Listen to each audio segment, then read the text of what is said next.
Let's talk about the one thing that's at the absolute core of trading. It's not some secret indicator, and it's definitely not a perfect holy grail strategy. It's the internal battle. It's your mindset. And really, it's about the only edge that truly separates the traders who survive from those who don't. And that's discipline. So let's start with a question. And I bet this is going to feel familiar.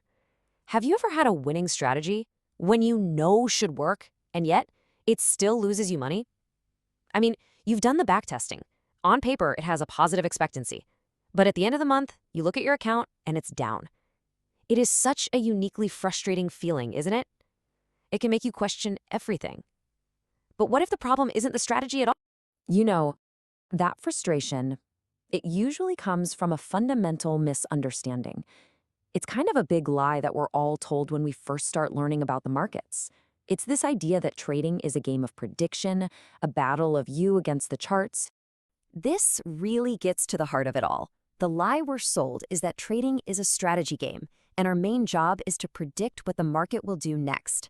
But the uncomfortable truth, the reality that professionals live by, is that trading is a behavior game. The goal is never to manage the market. You can't. The only goal is to manage yourself. Okay, so this brings us to the core issue.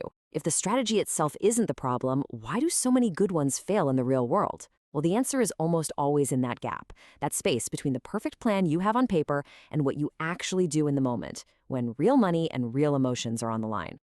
And here's the first culprit, that feeling after a loss. You know the one. The sting, the frustration, the immediate impulse is just to jump right back in, to win it back. That's revenge trading. And let's be honest, it's never part of the original plan. It's driven by pure emotion, not a valid setup. And that is how one small, perfectly acceptable loss can snowball into a catastrophic one. Then there's this problem: inconsistent risk. You know how this goes. Maybe you take a couple of losses, and now fear is creeping in. You see a perfect A-plus setup, but you hesitate, you cut your position size in half. Of course that's the one that works out, but you make almost nothing. Then, on the flip side, you get a few wins in a row, you feel invincible, so you double down on a mediocre setup and give all your gains back and then some. Your risk is supposed to be consistent, but your emotions are making it completely random. And this might be the most common trap of all. Your strategy hits a losing streak, which is a completely normal statistical certainty in any system. But it doesn't feel like a statistic, does it? It feels like failure. So you lose faith, you decide the strategy is broken, and you go searching for a new one. By doing this, you never ever stay with one system long enough for its statistical edge to actually play out. You're just hitting the reset button over and over again.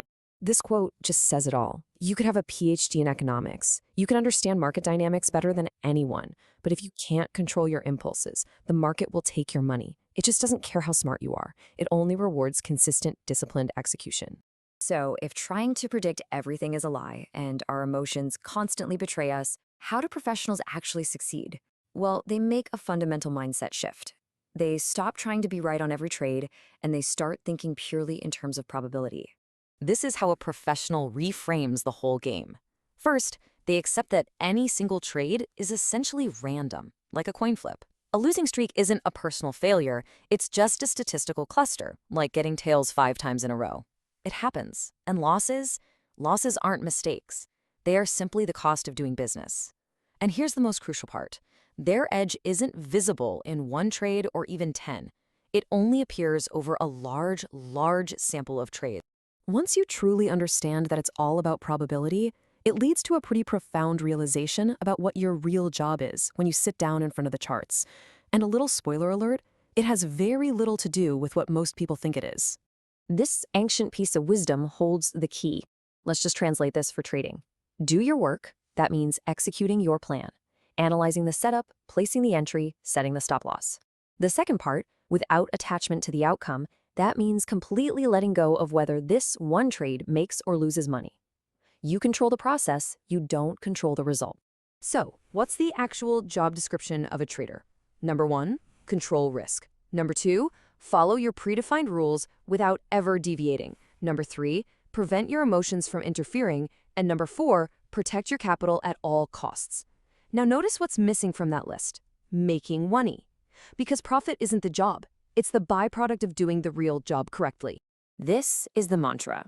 This is the thought that needs to be front and center in your mind. If you can truly adopt this mindset, you remove almost all of the emotional pressure that causes trading errors. Your focus shifts away from the uncontrollable outcome and onto the one thing you can actually control, your own actions. And when you make this shift, something remarkable happens. The anxiety, the stress, the emotional roller coaster, it all starts to fade away. It gets replaced by a sense of calm, of focus, of professionalism. You start to find peace in simply executing your process well.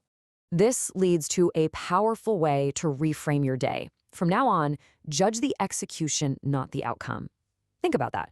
A trade where you followed your rules perfectly but took a loss, that's a successful trade. You reinforced good habits. But a trade where you broke your rules, got lucky, and made a profit, that's a failure because you just reinforced bad habits that will eventually destroy your account. Your new measure of success is no longer your P&L, it's your discipline. So let's end on this thought. Forget about trying to hit a profit target tomorrow. Forget about trying to make back yesterday's loss. What if you sat down and your one and only goal for the day was simply to follow your plan with perfect discipline? What would that feel like? How would that change your experience of trading? Just think about that.